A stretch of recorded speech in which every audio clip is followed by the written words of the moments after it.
It's quite all right, you're not bothering me. I would much rather talk than work. Yet here I am, day after day, haunted by one thought. I must write, I must write, I must write.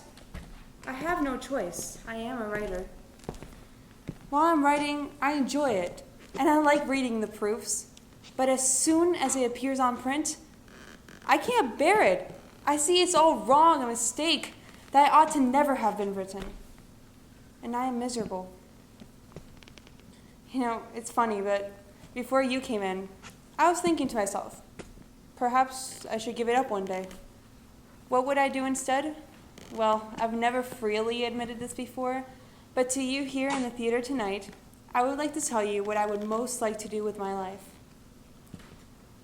Ever since I was a small child, I always, excuse me a moment, just making a note. An idea that occurred to me. A subject for a short story. Yes.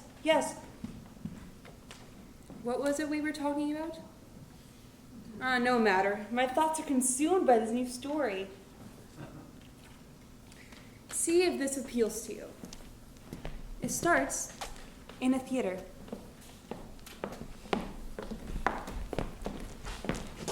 It starts with the arrival of those dear and devoted patrons of the arts, waving and greeting each other, commenting on how this one looks or how that one is dressed, scarcely knowing what play they're about to see that evening.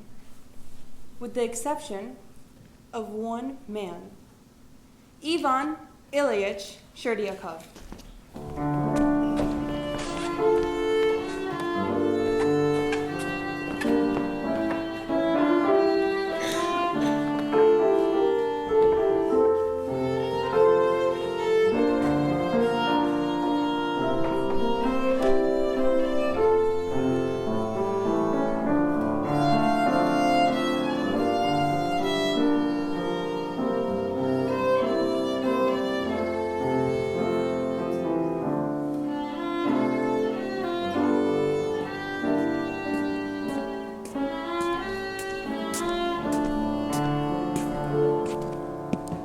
If Ivan Ilyich Sherdyakov, a civil servant, a clerk in the Ministry of Public Parks, had any passion for life at all, it was the theater.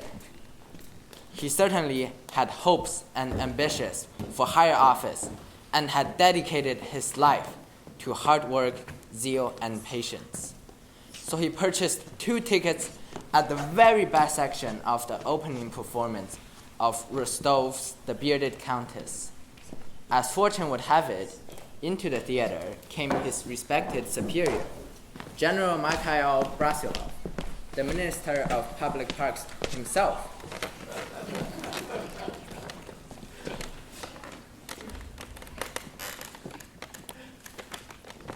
Good evening, General. What? Oh, yes. Good evening.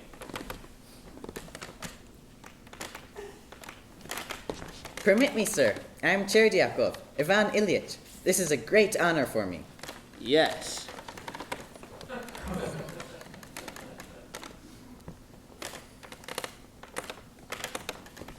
Like yourself, dear General, I too work in the Ministry of Public Parks. That is to say, I work for you, who is indeed himself the Minister of Public Parks. I am the Assistant Chief Clerk in the Department of Trees and Bushes. Ah, yes. Lovely trees and bushes this year. Very nice.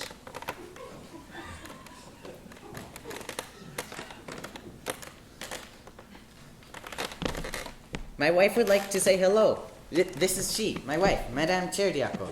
How do you do, General? My pleasure. My pleasure, General. How do you do? Madame Brusilov, my wife, Madame Cherdyakov. How do you do, Madame Brasilov? How do you do? I just had the pleasure of meeting your husband.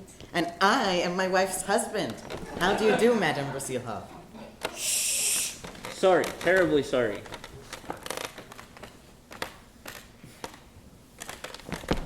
I hope you enjoy the play, sir. I will if I can watch it.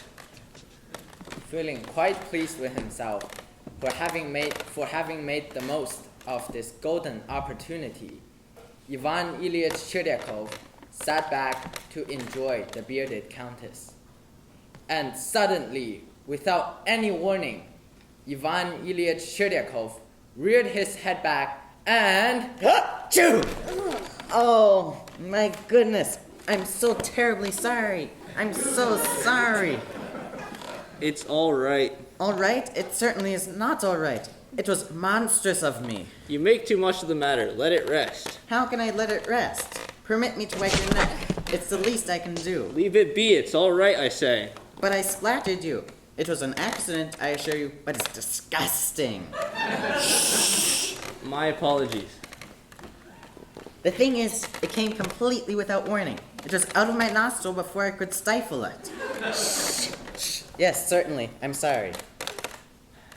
It's not a cold if that's what you were worrying about. Probably a particle of dust in the nostril. But try as he might, Cherdyakov could not put the incident out of his mind. The sneeze grew out of all proportions in his mind. So he played the incident back in his mind, slowing the procedure down, and viewed in horror the infamous deed. Charming.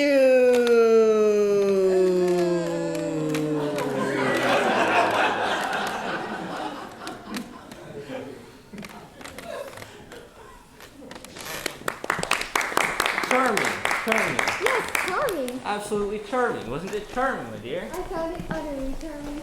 Excuse me, Excellency. Who's tapping? Somebody's tapping me. Who's that tapping? It's me, Cherdyakov. I'm the tapper. Stand back, dear. It's the sneezer. No, it's all right. I was just worried about you going out into the night air with a damp head. Oh, that. It was a trifle. A mere faux pas. Forget it, young man. Amusing play, don't you think? Did you find it amusing? Amusing? Oh, yes. I haven't laughed so much in years. What part interests you the most? The sneeze. When I sneezed on you. It was unforgivable. Forget it, young man. Come, my dear. It looks like rain. I don't want to get my head wet again. You shouldn't let people sneeze on you, dear. You're not to be sneezed on. I'm ruined. They'll have me fired from trees and bushes. They'll send me down to branches and twigs. Come, Ivan. What? It mustn't let it concern you. It was just a harmless little sneeze. The general's probably forgotten it already. Do you really think so? No, Ivan. I'm scared. And so they walked home in despair.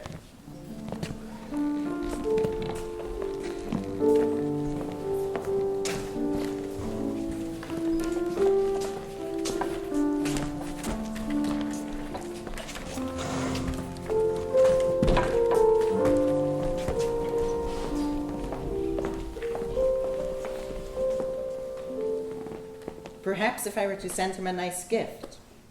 Why did this happen to me? Why did I go to the theater at all? Why didn't I sit with people of my own class? They love sneezing on each other. Come sit, Ivan. Perhaps if I were to call on the general in the morning and explain matters over again, but in such a facing manner, he would have no choice but to forgive me. Maybe it's best not to remind him. No, if I ever expect to become a gentleman, I must behave like one. And so the next morning came. It so happened that it was the day the general listened to petitions. And since there were 50 to 60 petitioners ahead of Cherdyakov, he waited from morning till late afternoon. Next. I'm not next, Your Excellency. I'm last. Very well then. Last. That's me, sir.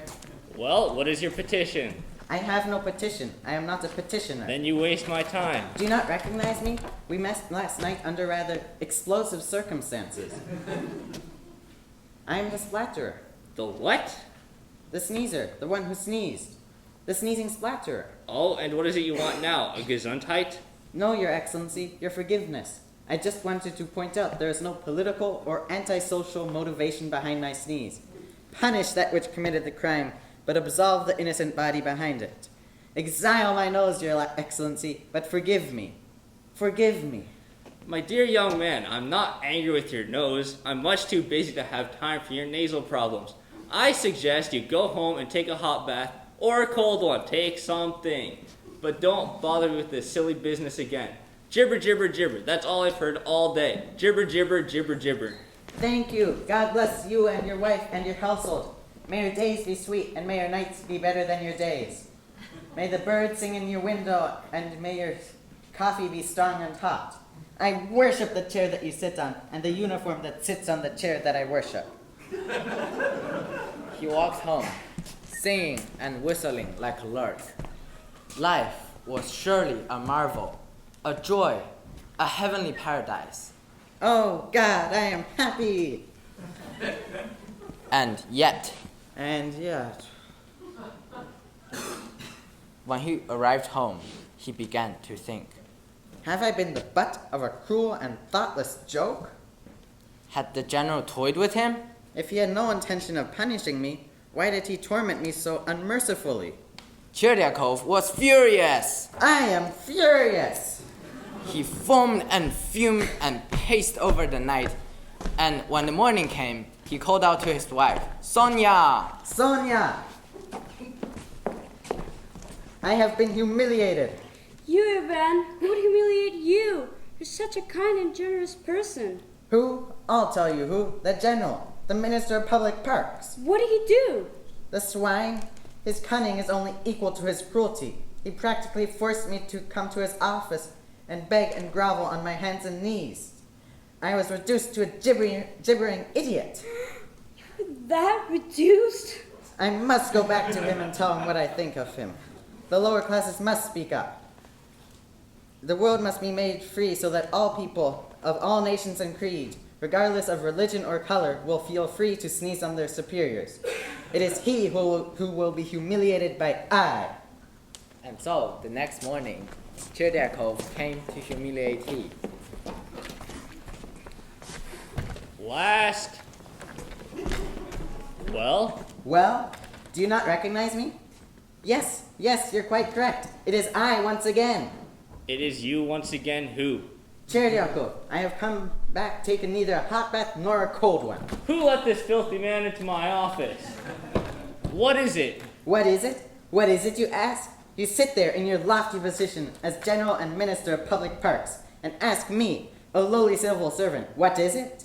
You sit there with the full knowledge that there is no equality in this life, that there are those of us who serve and those that are served, that there are those of us that obey and those that are obeyed, and that in this life certain events take place that cause some of us to be humiliated and others to be the cause of that humiliation. And still you ask, what is it? What is it? Don't stand there gibbering like an idiot. What is it you want?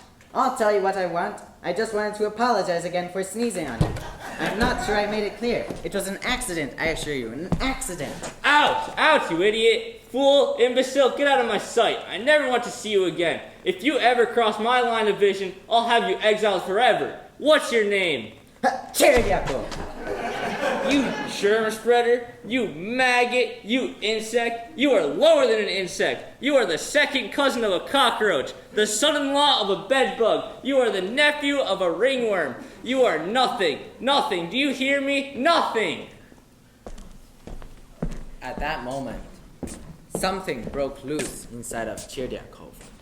Something so deep and vital, so organic, that the damage it had done seemed irreparable. Something drained from him that can be only be described as the life force itself. What happened next? Ivan Ilyich Cherdyakov arrived home, sat down on his sofa, and died.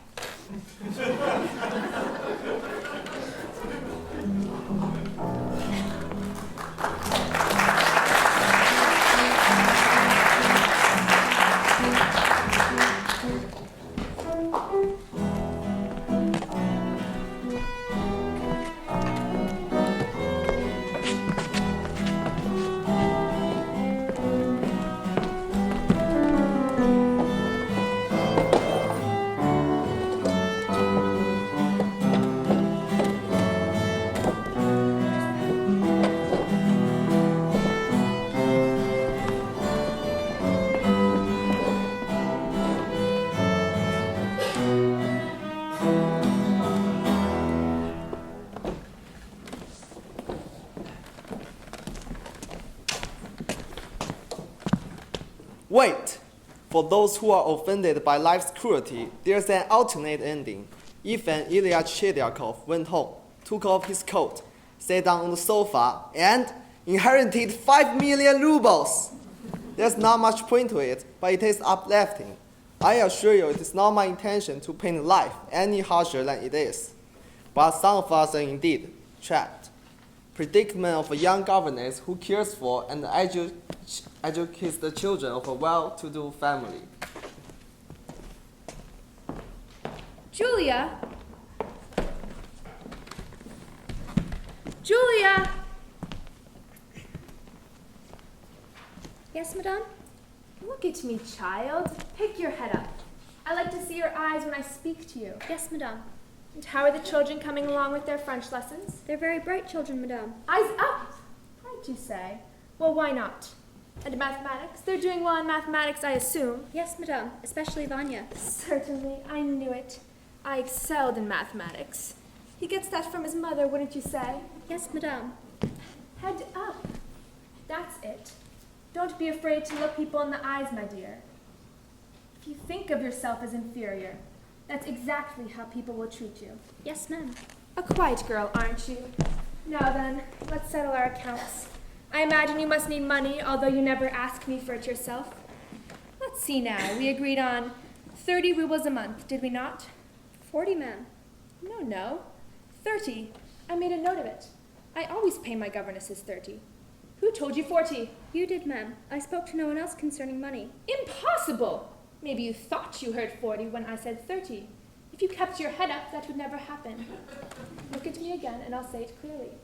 30 rubles a month. Yes, ma'am, if you say so, ma'am. Settled. 30 a month it is. Now then, you've been here 2 months exactly? 2 months and 5 days. No. Exactly 2 months. I made a note of it. You should keep books the way I do so there wouldn't be these discrepancies. So we have 30 rubles for 2 months comes to 60 rubles, correct? Yes, ma'am. Thank you, ma'am. Let's see now. Subtract 9 Sundays. We did agree to subtract Sundays, didn't we? No, ma'am. Eyes! Certainly we did. I didn't bother making a note of it because I always do it. Don't you recall when I said we'd subtract Sundays? No, ma'am. Think! No, ma'am. You weren't thinking. Look at my face, and I'll say it clearly. I didn't hear you, Julia. Yes, ma'am. Plus 3 holidays, correct? 2, ma'am. Christmas and New Year's. And your birthday. I That's worked on my 3. birthday, ma'am. You did? There was no need. My governesses never work on their birthdays. But I did work, ma'am. But that's not the question, Julia. We're discussing financial matters now. I will, however, count 2 holidays if you insist. Do you insist? I did work, ma'am. Then you do insist? No, ma'am. Very well, then we'll deduct it. Let's see now. 4 days, little Kolya was sick and there were no lessons. But I gave lessons to Vanya. True, but I engaged you to teach 2 children, not 1. Shall I pay you in full for doing only half the work? No, ma'am. Then we'll deduct it. 3 days, you had a toothache and my husband gave you permission not to work after lunch. After 4. I worked until 4. I have here, did not work after lunch. We have lunch at 1 and are finished at 2, not at 4, correct? Yes, ma'am, but I did work. That's another 7 rubles. 7 and 12 is 19, subtract that leaves 41, correct? Yes, ma'am. Thank you, ma'am. Now then, January 4th, you broke a teacup and saucer.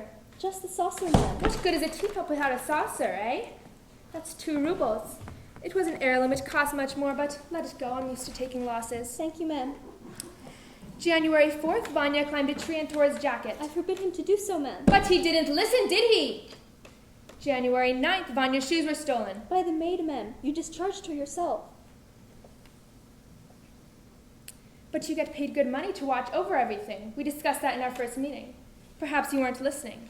Were you listening, Julia, or was your head in the clouds? Yes, ma'am. Yes, your head was in the clouds? No, ma'am, I was listening. Good girl. Ah, yes, the 16th of January, I gave you 10 rubles. You didn't. But I made a note of it. Why would I make a note of it if I did not give it to you? I don't know, ma'am. That's not a satisfactory answer, Julia. Why would I make a note of giving you 10 rubles if I did not in fact give it to you, eh? No answer? Then I must have given it to you, mustn't I? If you say so, ma'am. Well, certainly I say so. That's the point of this little talk, to clear these matters up. Take 27 from 41, that leaves 14. Do you wish to check my figures? No, ma'am. What's this? Tears? Are you crying? Has something made you unhappy, Julia? Please tell me. It pains me to see you like this. I'm so sensitive to tears. What is it? Only once since I've been here have I ever been given any money, and that was by your husband. On my birthday, he gave me 3 rubles. Really? There is no note of it here. I'll put it down now. 3 rubles. Thank you for telling me. Sometimes I'm a little lax with my accounts. Always shortchanging myself. Take 3 more from 14. That leaves 11. Do you wish to check my figures? There's no need to, ma'am. Then we're all settled. Here's your salary for 2 months, dear. 11 rubles. Come, count it. It's not necessary, ma'am. Come, let's keep our record straight. Count it. 1, 2, 3, 4, 5, 6, 7, 8, 9, 10. There's only 10, ma'am. Are you sure? Possibly you dropped one. Look on the floor. See if there's a coin there. I didn't drop any, ma'am. I'm quite sure. Well, it's not on my desk, and I know I gave it to you. Look on the floor. It's all right, ma'am. 10 rubles will be fine. Well, keep the 10 for now, and if we don't find the other coin soon, we'll discuss it next month. Yes, ma'am. Thank you, ma'am. You're very kind, ma'am.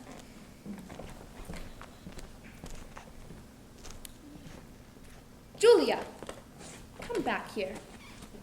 Why did you thank me? For the money, ma'am. But don't you realize what I've done? I've cheated you, robbed you. I have no such notes in my book. I made up whatever came to mind. Instead of the 80 rubles that I owe you, I gave you only 10. And still you thank me? Why? In the other places that I've worked, they didn't give me anything at all. Then they cheated you even worse than I did. I was playing a little joke on you, a cruel lesson to teach you. You're much too trusting, and in this world that's very dangerous. I'm going to give you the entire 80 rubles. It's right here in this envelope. Take it. As you wish, ma'am. Julia, is it possible to be so spineless? Why don't you speak up? Why don't you protest? Is it really possible to be, pardon me for being so blunt, such a simpleton? Yes, ma'am. It's possible.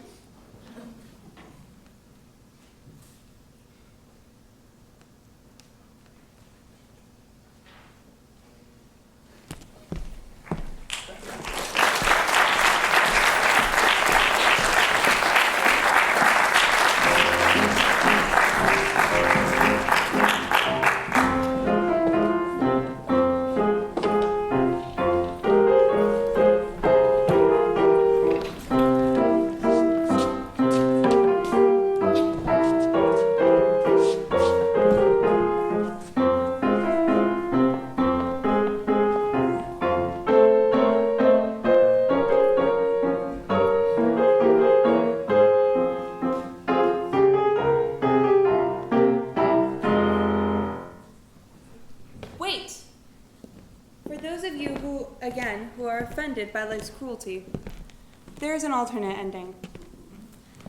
Julia was so enraged by such cruel and unjust treatment that she quit her job on the spot and went back to her poor parents, where she inherited 5 million rubles.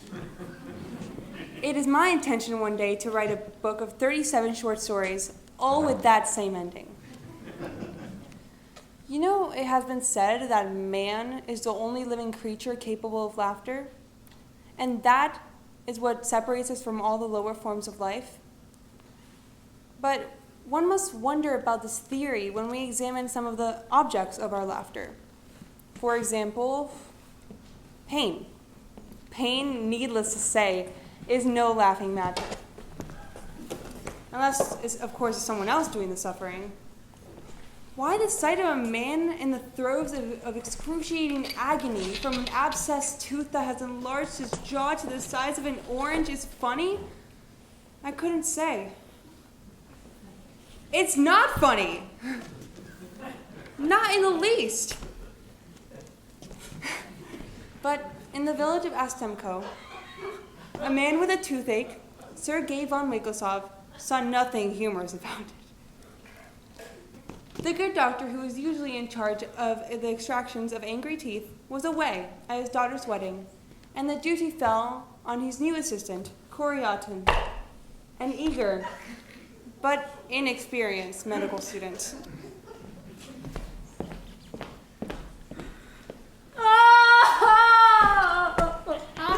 Greetings, Father. What brings you here? The pain is unbearable. It is beyond unbearable. It is unendurable. Where exactly is the pain? Where isn't it? It's everywhere. It's not just a tooth. It's the whole side of my mouth. How long have you had this agony? 10 years. 10 years? Since yesterday morning, it seems like 10 years. I must have sinned terribly to deserve this. God must have dropped all other business to punish me this way. Where's the doctor? The doctor is away on personal business. He left the care of his patients in my young, capable hands. But are you a doctor? In every way except a degree. I am a doctor to be. Then I'm a patient to be. Goodbye. I can assure you, the only thing preventing me from being called doctor is the formality of an examination. I'm skilled. I'm just not titled. Please, I beg you for this opportunity. Please sit in the chair, Father. Heaven help me today. Oh, even sitting hurts. No doubt the nerves are inflamed. Once removed, the pain will cease to be. Going to remove the nerves? The tooth connected to the nerve. It's a simple matter of surgery. The cigar. What? The cigar is burning my eyes. Oh, I'm sorry. Would you rather I put it out? I only smoke it to steady my nerves. Oh, smoke it. Smoke the cigar. Thank you.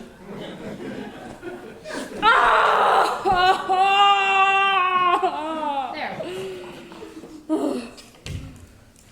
Now let's see what we have here. I pray for you. I pray to the saints and to our Lord in heaven. Be gentle with me. Spare me pain. My dear Sexton, we are living in an age of advanced science. In skilled hands, there is no longer need for pain. If it's gentleness you want, it's gentleness you'll have. Now please open your mouth so I can examine you.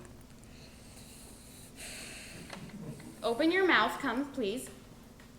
My dear Saxton, inexperienced as I am, I know it's essential you open your mouth. It's mandatory to all work concerning the mouth to have it open first. It would be highly impractical of me to pull your tooth from the outside. Now, open up! Not the lips, the entire mouth. I don't want to brush your teeth, I want to examine them. Good. Ah, good. There it is. Aha! There's the ugly little fellow. You're a nasty one, aren't you? Stop talking to it. Don't make friends with it. Pull it out. Don't rush me, I'm evaluating. Your tooth has a hole in it big enough to drive a horse and carriage through. What is it? It's even disgusting to look at. But if this is going to be my profession, I have to get used to these kinds of things. Now then, I'm going to try something.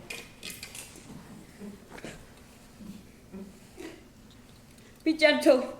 Didn't I promise you I would? As a child, I was promised many things I never got. I just want to see how exposed the nerves are. Now, all I'm going to do is gently blow on your tooth, all right? That's all.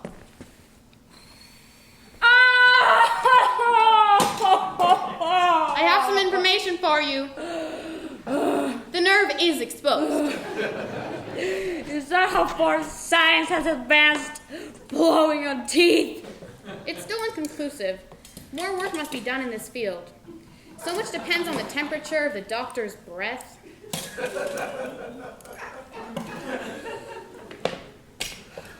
Ah, here we are. What are you going to do with that? The tooth has to be pulled. It'll be out quicker than you can spit. Oh, merciful God. There is no pain connected to surgery. It's all a matter of a firm hand. I pray for you. I pray to the Lord. May He enlighten your soul and give you health and quickness. Mostly quickness. Amen. This will come out easily. Some teeth give you trouble, I admit, but that's only when the roots are deep. I hope you prayed for shallow roots. Now. Good, good. Don't twitch, sit still. Now the important thing is to get a firm enough hold so we don't break the crown. Don't do that. Don't grab my hand. Let go. Let go, I say. You've got my hand again. If I'm going to pull your tooth, I need my hand. Are you going to let go? Because if you don't, I'm going to take these 4 steps and pull your fingers out. Ah! Now let's try once more. Ah, there it is. Now I've got a firm grip on the little monster. Now whatever I do, don't grab my hands. I'm going to have enough trouble pulling the tooth without you interfering. Don't twitch, sit still. Steady now. When I say 3, 1, 2, 3! Ah!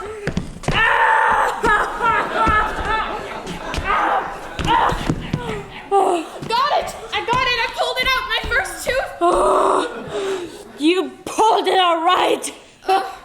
Oh, I knew it! The crown broke. The roots are still in your mouth. What a mess this is going to be. I told you not to twitch! You butcher! You carpenter! Your God's vengeance for my sins! Compared to you, toothache was a joy! You ignorant peasant!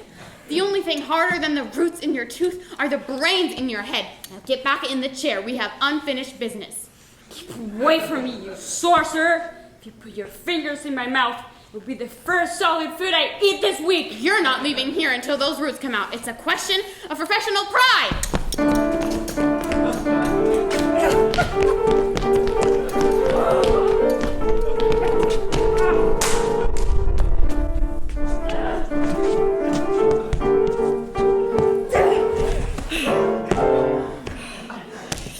I give up. I failed in my duty. Come, my son. Let us pray for a miracle. Dear Lord in heaven. Dear God above. I plead for this good doctor. I pray for this poor creature. Keep his hands steady. Keep his mouth open. Don't let him falter. Don't let him bite me.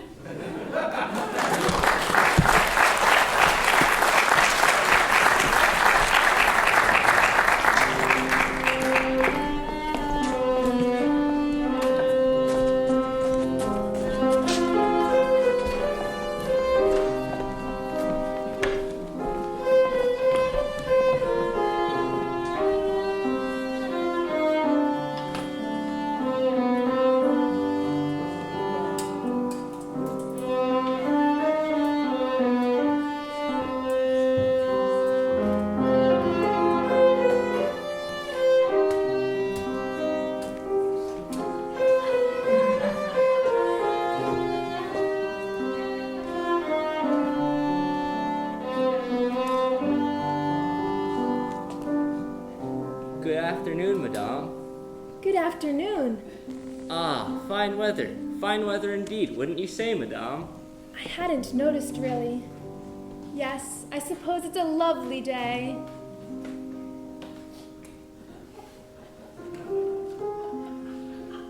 Not many more of these left.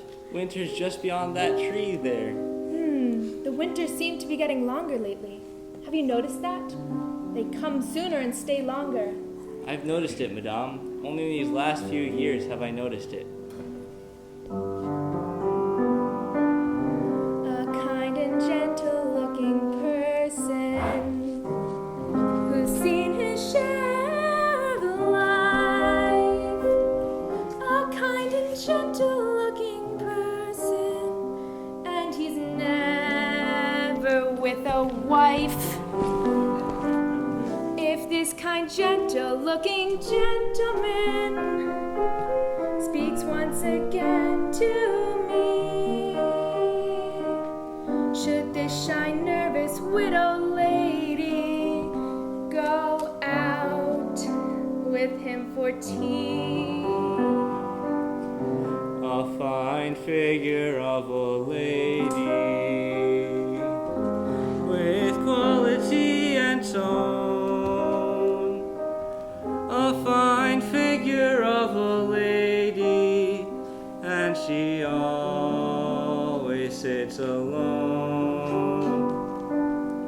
Should this fine figure of a gentleman, who is older than the sea, ask a fine figure of a lady if she'd like to share some tea.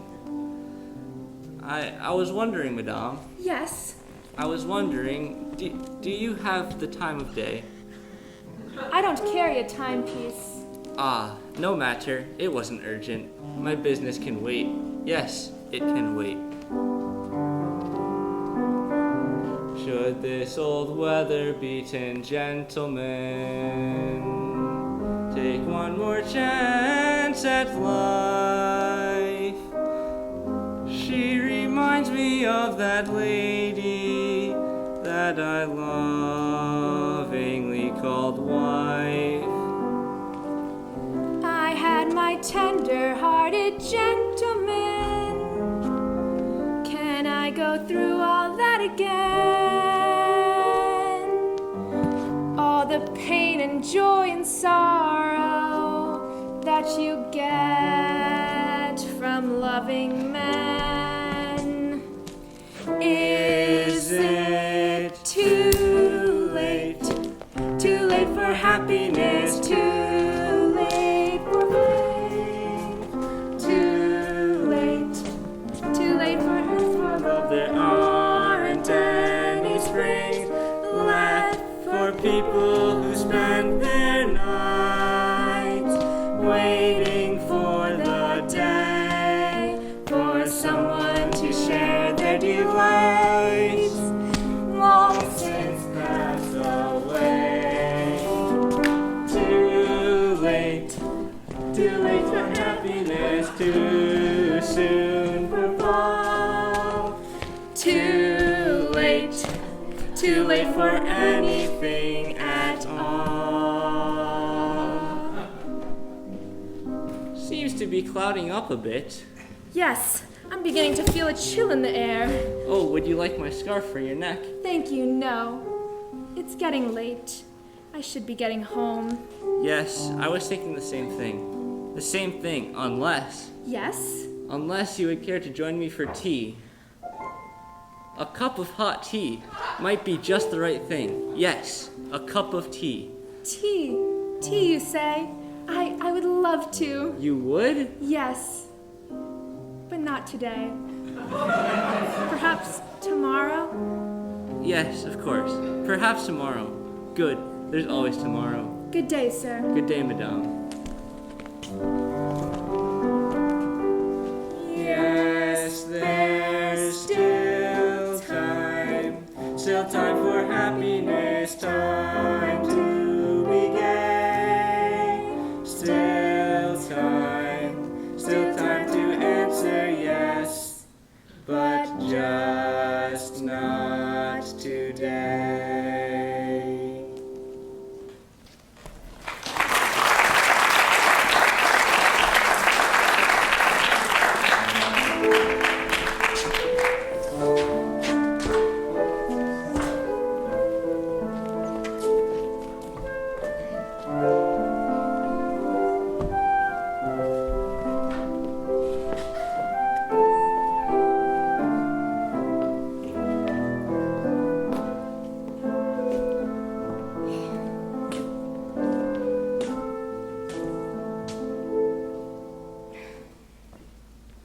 Just getting a little night air to clear my mind. Ah, that's good. That's wonderful. The sea air is so refreshing, it revitalizes my entire body. I'll go home and try to sleep. Tomorrow's another day. Woohoo! You, sir. Can I have a word with you, sir? Who's there? I can't see you in the dark. Evening, sir. I was wondering, sir, if you might be in the mood for a little, entertainment this evening? Entertainment? I'm sure I don't know what you're talking about. You've never seen anything like this before. A rich tableau, I can promise you. This is a once-in-a-lifetime opportunity, more exciting than the seaside view. Now, I've been a little bit curious. Curiosity is the nature of my profession, but I try to keep it morally elevated. Excuse me. Perhaps you're right, sir. On second thought, this may be too much for a gentleman of your sensitivities. Wait, Got you with that last one, didn't I? I'm just asking, mind you, but just what exactly is this entertainment you speak of? Well, how would you like to see a drowned man? I beg your pardon? A drowned man. A man with his lungs filled up with salt water and stone dead from drowning. How much would you pay to see that? Pay? Pay to see a drowned man? Are you insane? Why would I want to see a drowned man? You're mad. Get out of here. 3 rubles, sir. That's all it'll cost you. First, I jump into the water, and then I flail and bulge out my eyes. It seems like I am gone for good, but then I revive. What are you saying? That the man isn't drowned yet? That he's still alive and well? Not only alive and well, but dry as a bone, and standing right before you. I'm the drowned man, sir. You are going to drown yourself for 3 rubles? I must get away from this lunatic. No. You got it all wrong, sir. I don't actually drown. I impersonate a drowned man. I jump into the cold and icy water. I splash and yell for help with bubbles. Under I go, then I come up once again. And the cost, just 3 rubles. Show starts in 2 minutes. I can't believe I'm discussing the price of admission to a drowning. I've just had a very successful season, sir. Sold out in August. What do you say? Would you like me to book you now for the dinner show? What do you mean, dinner show? I jump in, flail around, and throw you a nice fish. I think the halibuts are running now, sir. Why do I stand here listening to this? I wish you'd make up your mind soon, sir. In 5 minutes, the restaurant throws the garbage in the water. Then it's messy. I have my pride. To hell with your pride. That was cruel, sir. I'm sorry, I didn't mean to be cruel. Look here. Did you ever see a coal miner at the end of the day? Filth and grime all over his body, soot up his nostrils and in his teeth, black grit all over his everywhere. It's disgusting. Or a barber who goes home at the end of the day with cuttings of up other people's hair in his hands. It gets in his bread, in his soup. It's nauseating. Oh, please. Every man who works eventually touches something filthy. On the other hand, I deal with water. Water's wet, it's clean, it's purifying. I don't have to take a bath when I get home at the end of the day. Can you say the same, sir? Do you think I'm going to discuss my toilette habits with you? My God, you're infuriating. There must be a carriage around here. Cabby, you'll regret it. You'll be back one day, bored to death, dying to see a good drowning, and I'll be gone. This is my last week here. Next week I'm in Yalta. There's a police officer. Now, if you don't leave me alone, I'll have you arrested for soliciting. I'm not soliciting. I'm the maritime entertainment business. Drowning is not maritime entertainment. You're a waterfront lunatic. Officer. I'm going. But I have to say one thing. The drowning business is not what it used to be. Can I help you, sir? There's a person there. They're behind the docks. She's been pestering me all evening. I wouldn't be surprised if she were deranged. There are a lot of strange characters around these docks at night, sir. A gentleman like yourself shouldn't be wandering around here. What were they pestering you about? She wanted to charge me 3 rubles to watch her drown. Can you imagine? What? That's outright thievery. It should only cost 60 kopecks, but 3 rubles? What nerve. Officer, you seem to miss the point. Right over there are 2 brothers who are willing to give you a double drowning for 1 ruble each. You need to know how to bargain with these men, sir. Bet your money's worth. It's not a question of price. 3 rubles. Why, 14 men right there acted out an entire shipwreck for only 3 rubles. And on a good day, you can get an entire navy going down for 10 rubles. That's right, sir. 60 kopecks is all I pay for a good drowning. Now, have a good evening. It's come. It's finally come. The day the world has gone mad has arrived at last. Woo-woo! I see the officer's gone. What did you tell him, sir? Tell him? I told him the truth, that you were mentally unbalanced. Unfortunately, he seemed to be a bit more mentally unbalanced than you. Still, I appreciate you not causing me any trouble. And in gratitude, I'm reducing my price to an all-time low. 80 kopecks. 80? 80, you thief? You conniving, wretched, deceiving little thief. I will pay you more than 60. 60? 60 kopecks for a drowning? But where's my profit? My towels cost me 40 kopecks. And another 40 for the fellow who fishes me out. I'd be losing money on it. What's the point? I may as well see under. You can't cheat me, sir. 60 kopecks for the drowning. Take it or leave it. You're a hard man, sir. 60 kopecks it is. 30, 40, 50, 60. There's your money. Now, where shall I stand? Right at the edge of the dock here. Right up close. That's where you'll see all the action. It's a bit dark down there. You sure I'll be able to see well? That's what makes it so eerie. All the action is in the last 10 seconds anyway. Well, here I go. Oh, before I forget. When I come up for the third time, yell at the top of your lungs, Popnichevsky! Popnichevsky! Who's Popnichevsky? He's the fellow who fishes me out. I can't swim, sir. You can't swim? Are you trying to tell me you're going to drown yourself without knowing how to swim? That's what makes it so exciting. Popnichevsky waits until the last second before jumping in and pulling me out. He's at the restaurant over there, getting a drink. Popnichevsky. Don't forget the name. Well, I hope you enjoyed the show. If you like it, tell your friends. In the soup, as we say, help, help! I'm drowning, I can't swim, help! Over here, a little towards me. I can't see you too well there. Help, help! I'm drowning, help! I don't want to see that part anymore. I don't have all night. Can you drown now? Where the devil is he? Ah, there you are. That's the third time, isn't it? Good heavens. What was that fellow's name?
Next actress, please. Next actress, please.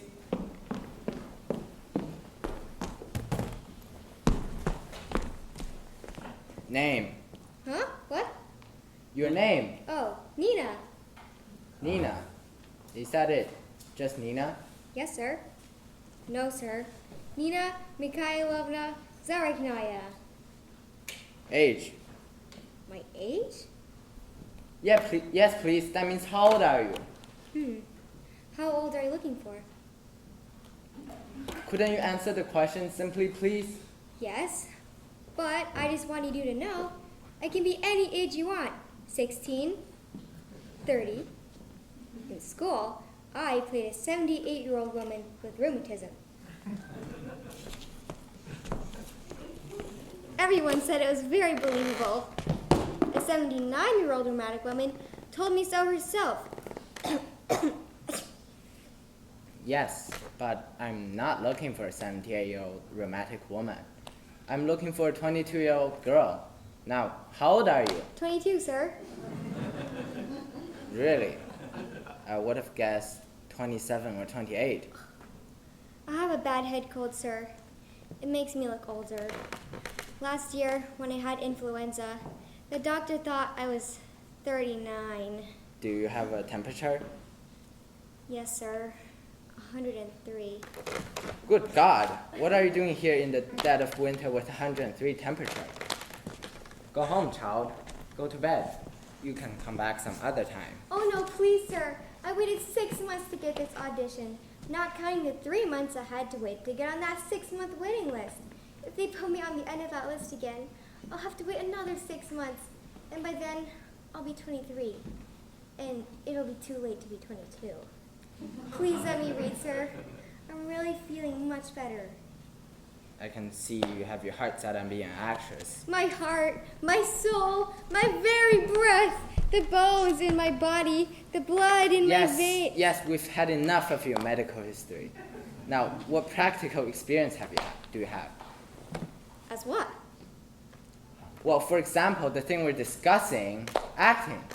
How much acting experience have you had? You mean on a stage? That's as good a place as any. Well, I studied for 3 years under Madame Zoblienska. She teaches here in Moscow? No, in my high school in Odessa. But she was a very great actress herself. Here in Moscow? No, in Odessa.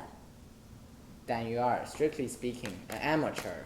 In Moscow, in Odessa, I'm a professional. Yes, that's all very well. But you see, we now need a 22-year-old professional actress here in Moscow. Odessa, although I grant you a lovely city, theatrically speaking, is not Moscow. I would advise you to get more experience and take some aspirins. Oh no, please, sir. I traveled 4 days. I walked all the way from Odessa. Won't you just hear me read? My dear child, I find this very embarrassing. Even if you did not employ me, just to read for you would be a memory I would cherish for all of my life. If I may be so bold, sir, I think you're one of the greatest living authors in all of Russia. Oh, really? That's very nice of you. Perhaps we do have a few minutes. I've read almost everything you've written. The articles, the stories. I love the one about... Oh, every time I think of it, I can't control myself. Really? Which story is that? The death of a government clerk. The death of a governor. Wait a moment. I don't remember that. Which story is that? Cherdyakov? The sneeze? The sneezing splatterer? Achoo! Oh, yes. You found that funny, did you? Strange. I meant it to be sad. Oh, it was sad. I cried for days. It was tragically funny. And of everything you've read, what was your favorite? My very favorite? Yes, what is it? Tolstoy's War and Peace. You asked who my favorite was. You're an honest little thing, aren't you? It's refreshing. Irritating, but refreshing.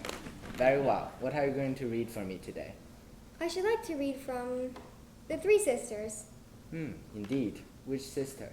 All of them, if you have the time. All of them? Why don't you read the entire play while you're at it? Oh, thank you, sir. I know it all. Act 1. A drawing room in the Prozorov's house. A bright sun is shining through the large French door. That's not necessary. An excerpt will do nicely. Thank you. Yes, sir. I'll do the last one of the play. Good. That shouldn't take too long. Whenever you're ready.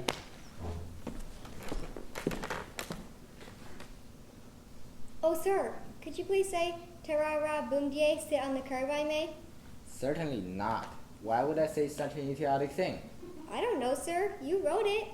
Chabutikin says it at the end of the play. It would help me greatly if you could read just that one line. All right. Very well. Ready? Yes, sir. Tarara boom die, sit on the curb I may. And Masha says, oh, listen to that music. They're leaving us. One has gone for good. Forever. We are left alone to begin our lives over again. We must live. We must live. And Irina says, a time will come when we shall know what all this is for, why there is all this suffering. Now it is autumn. Soon winter will come and cover everything with snow, and I shall go on working. Shall I finish? Please. And Olga says, the music plays so gaily, so valiantly, one wants to live. Oh my God, time will pass and will be forgotten. Our faces and how many there were of us. Oh, my dear sisters, it seems as if just a little more, and we shall know why we live, why we suffer. If only we knew. If only we knew. Thank you, sir. You made me very happy. That's all I wanted. God bless you, sir. Will someone go get her before she walks all the way back to Odessa?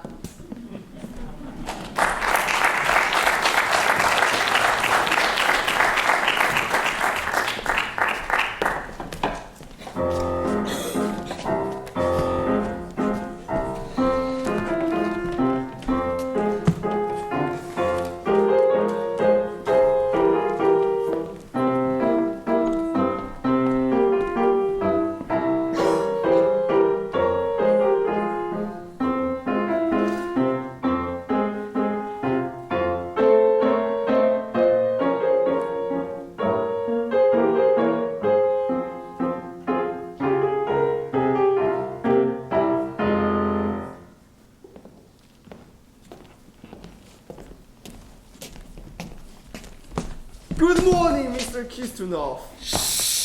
Please lower your voice.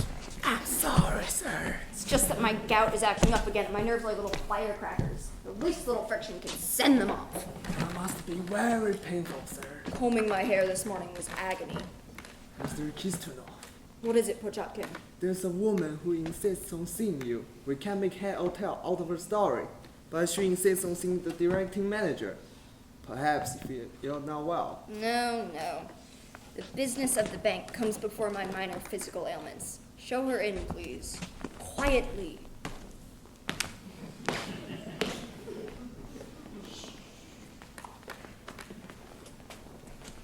Good morning, madame.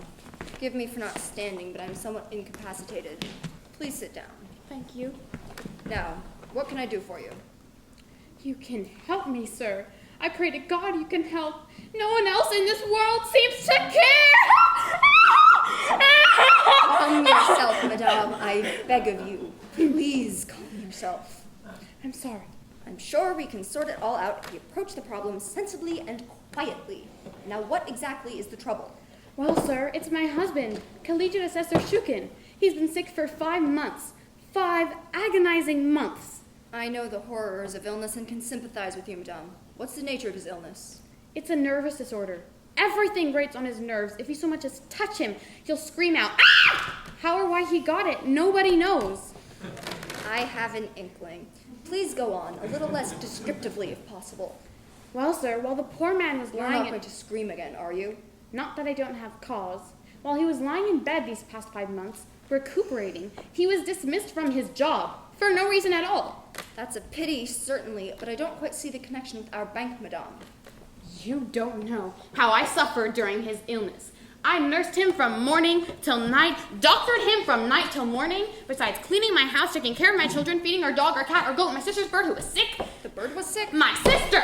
She gets dizzy spells. She's been dizzy a month now, and she's getting dizzier every day. Extraordinary. However, I take care of her children and her house and her cat and her dog, and then her bird, but one of my children, so my cat, but her bird, so my oldest daughter, the one with the broken arm, drowned my sister's cat, and now my sister wants my goat in exchange, or else she says she'll either drown my cat or break my oldest daughter's other arm. Yes, well, you've certainly had your pack of troubles, haven't you?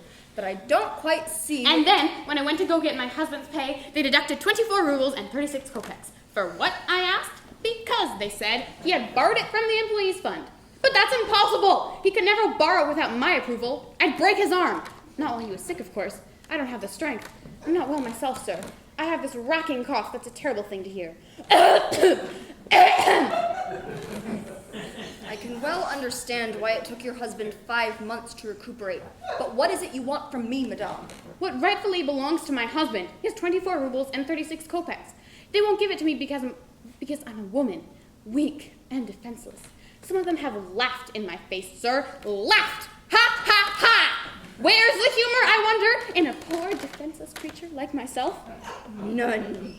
I see none at all. However, madame, I don't wish to be unkind, but I'm afraid you've come to the wrong place. Your petition, no matter how justified, has nothing to do with us. You'll have to go to the agency where your husband was employed. What do you mean?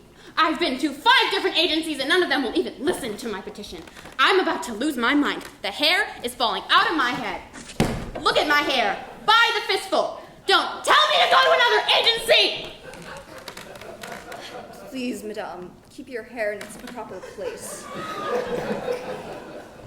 Now listen to me carefully. This is a bank. A bank. We are in the banking business. We bank money.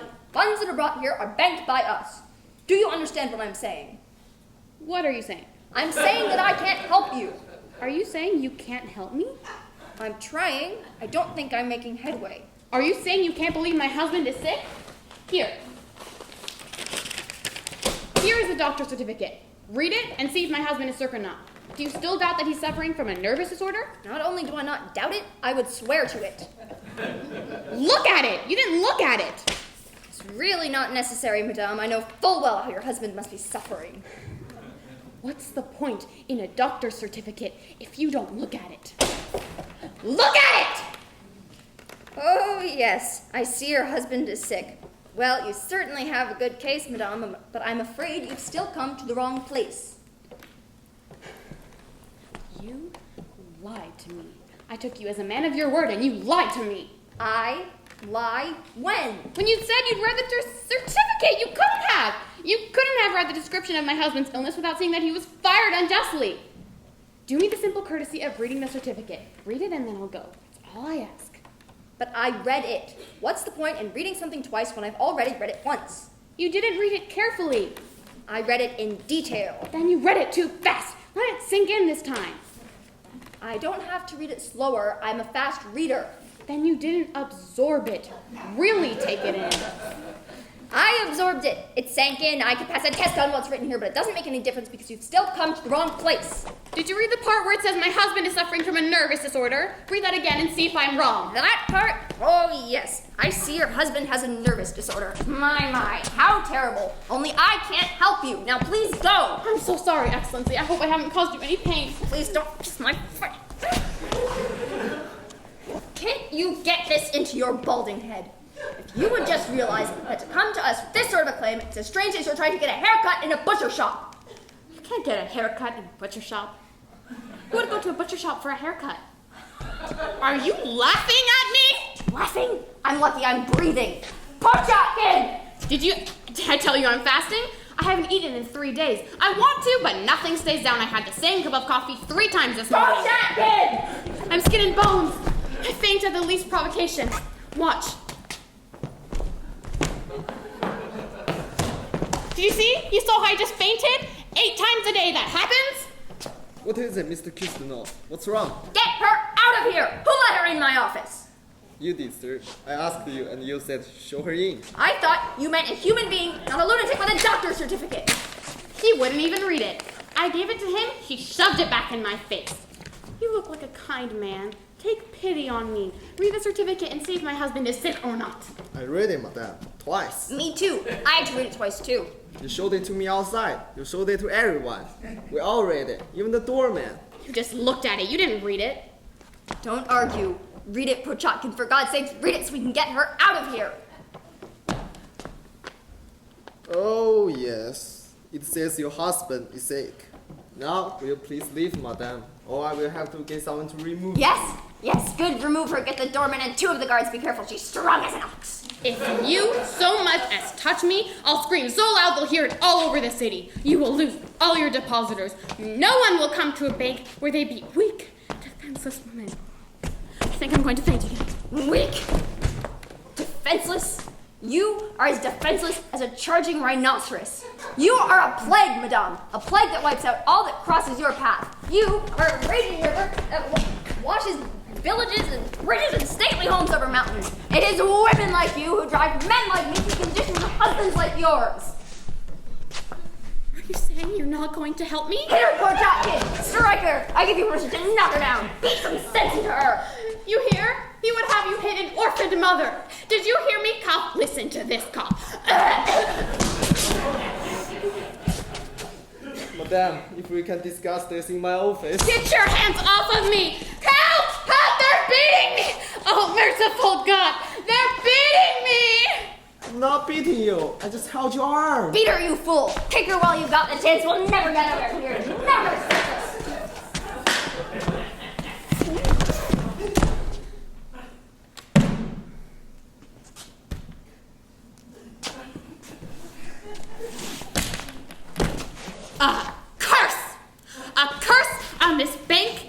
depositors. May the money in your vaults turn to onions. May the gold in your cellars turn to potatoes. May your rubles turn to radishes and your kopecks to pickles. Stop it, I beg of you. Puchard can give her the money, give her anything. Only get her out of here. 24 rubles and 36 kopecks. That's all that's due me, and that's all I want.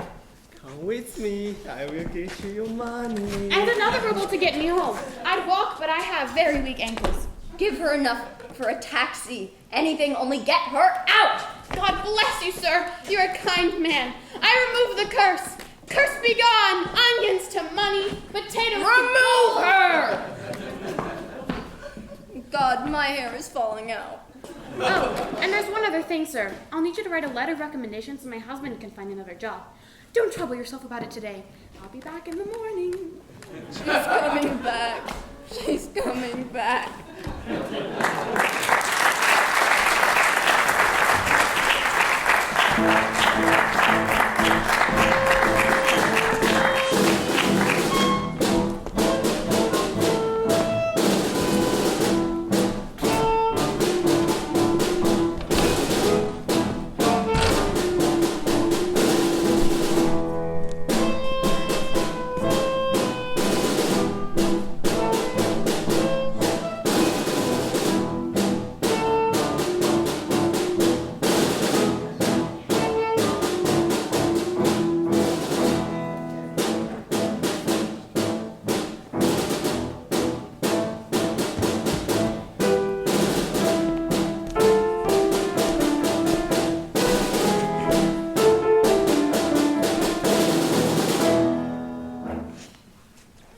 Vicinity of Vashenko Square, a small park that is seldom crowded.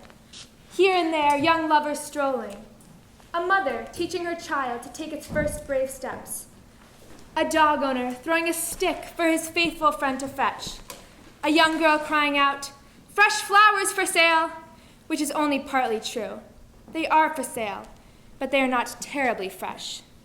Certainly, one would not suspect that in this charming square would soon turn into a battlefield, which it did with marked regularity, each Tuesday afternoon at 3. It was a quiet war, no guns, no booming cannons, no marching feet, but nonetheless a war. 2 adversaries, aged and retired officers, who had served their country long and with distinction. They discussed every subject under the sun, politics, women, literature. They never seemed to run out of subjects to disagree on, and they never did agree on anything except to meet the following Tuesday at 3 on the same bench for the purpose of continuing their disagreements. We are fortunate. The time is Tuesday. The time is Thursday. The time you've just heard. I best be on my way. I do not wish to get caught in the crossfire. I will watch from a safe vantage point, there near the children's swing. From the east comes Army, the west, Navy.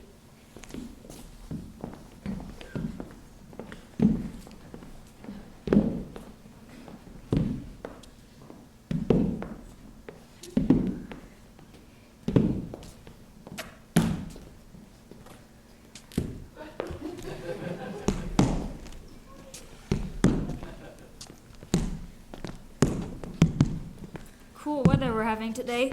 It's warmer than yesterday. They say it may rain. Here comes the sun. It's coming. So, it's your turn. Pick a subject. I've got one. A good one? In my opinion. All right, what's the subject? Lunch. Lunch? Your subject is lunch? It's my day to choose, isn't it? I choose lunch. Not much of a subject, in my opinion. Does that mean you concede? I concede nothing. I merely stated it's a poor subject, but I accept the challenge. If it's lunch, it's lunch. Start. Are you ready? Would I say start if I wasn't ready? Start means I'm ready. Go ahead, start. All right.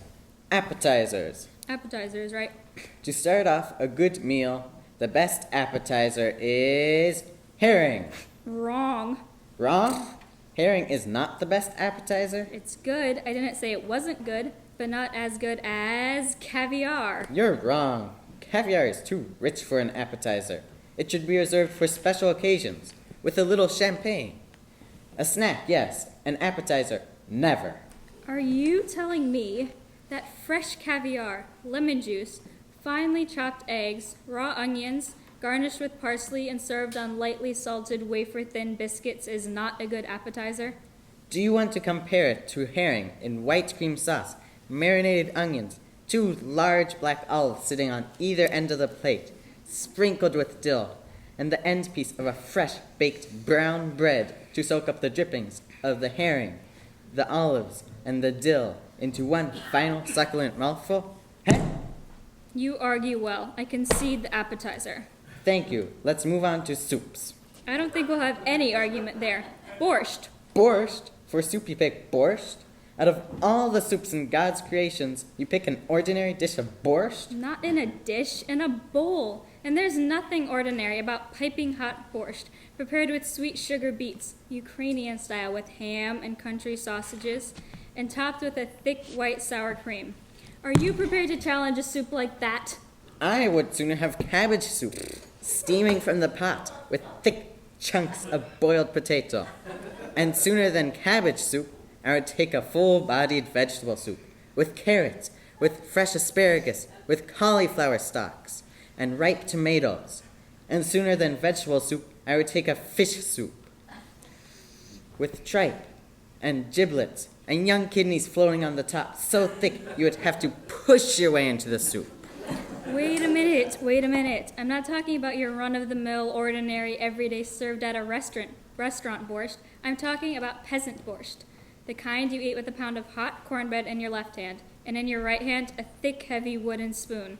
A wooden spoon? That's different. You didn't mention a wooden spoon before. I concede the soup. Accepted. How do we stand? You won the appetizer, I won the soup. Up to here, it's been a very close lunch.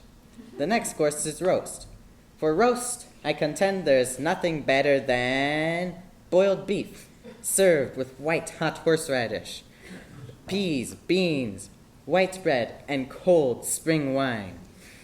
I can smell it now. I can barely contain my mouth from drooling. It is, I believe, your turn, unless you concede to boiled beef. Boiled beef? Herring, borscht, and boiled beef? It's a meal for a cold, hungry foot soldier, not a commanding officer and a gentleman. Am I being challenged or not? I could challenge boiled beef with a small partridge. I could challenge it with a brace of quail. I could challenge it with a firm, young roast turkey. Roast turkey? You may have something there. I could challenge your boiled beef with a hen. A fat, juicy, white meat, thick-breasted hen. A hen? Certainly. A hen is always nice. But I'm not going to do it. I challenge boiled beef with a duck. A duck? How did I overlook duck? What kind of duck? A duckling. A round, plump young duckling. One that has had the taste of ice during the first frost. And then it's roasted, pan-fried to a crisp, golden brown. The skin so crisp it crackles in your mouth. I concede to duck. Roasted with potatoes, cut small into the dripping pan. I concede, I said. And the potatoes are turned and soaked in the duck fat. And in the pan, young onions are beginning to turn to a rich, deep brown, while the aroma wafts up your nostrils, driving your taste buds to a stage of frenzy. How many times do I have to concede? Are you deaf? I conceded to duck, all right? And the duck is basking in the juice of Spanish oranges. Do you want to continue or not?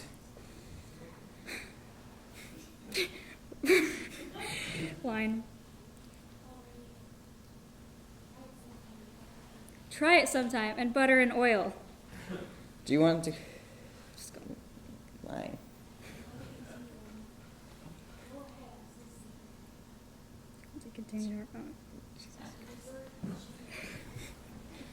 Just say, go ahead. Go ahead, I'm still savoring my duck. I choose for dessert. Yes? For dessert, I choose... Well, out with it. If you can't think of one, I'll choose. I want to end the perfect meal perfectly. I choose for dessert... Cold peaches, sweet cream, and a brandy. That's mine. I choose cold cream, sweet cream, and brandy. You can't steal my dessert. I can steal it if it takes you an hour to think of it. For a meal to be perfect, it's not only what you eat, but when it's served. If I waited for you to think of it, I would be hungry again. I refuse to argue with you anymore. Then you concede the lunch? Are you through choosing? Certainly I'm through. We've gone through all the courses. I've won a clear-cut victory. Concede the fact and we can go home. But you are certainly through choosing? As far as you're concerned, the main course is over with? Of course it's over with. What in God's name could follow cold peaches, sweet cream, and a brandy? A cigar. A big, black Panatella cigar. Followed by a 2-hour nap. I forgot a cigar and a nap. Do you know what kind of nap you have after a good cigar? Delicious. A delicious nap. It's not a hard-working, tiring nap like the kind you have at night. A light nap is delicate. You sleep softly and dream dreams like the kind you had when you were 30. That's how you end the perfect meal. How could I forget a cigar and a nap? And I'm not even through yet. When you wake up, a mint. A white tangy peppermint kills the entire sour taste in the mouth. All right, that's enough already. You've won. You don't need to rub my nose in it. And with the mint, the afternoon newspaper, a blanket on your lap, a cozy fire, and a dog at your toes to rub your toes on. And as you sit there with your body warmed to the perfect temperature, you read only good news in the paper. And then you drift off with a smile on your face. The perfect lunch is over, and you have nothing else to do until the evening when the perfect dinner is served. Do you want to challenge me to the perfect dinner? I'll let you go first. Hors d'oeuvres. It's my turn to choose the subject, not yours. I've had enough for today. I'm not feeling so good. A little chilly. You don't look so good. A little pale. Maybe you should see a doctor. That's a good idea. Maybe I'll drop in on Dr. Wyszynski. Wyszynski? That butcher? He knows as much about doctoring as my 3-year-old granddaughter. Are you telling me you know a better doctor in Russia today than Dr. Wyszynski? Do you challenge me? I challenge you, but not today. Next Tuesday. Next Tuesday it is. You're right, it's getting chilly. No, it's beginning to warm up. Here comes the sun. It'll rain before you get home. Next Tuesday, then? Next Tuesday.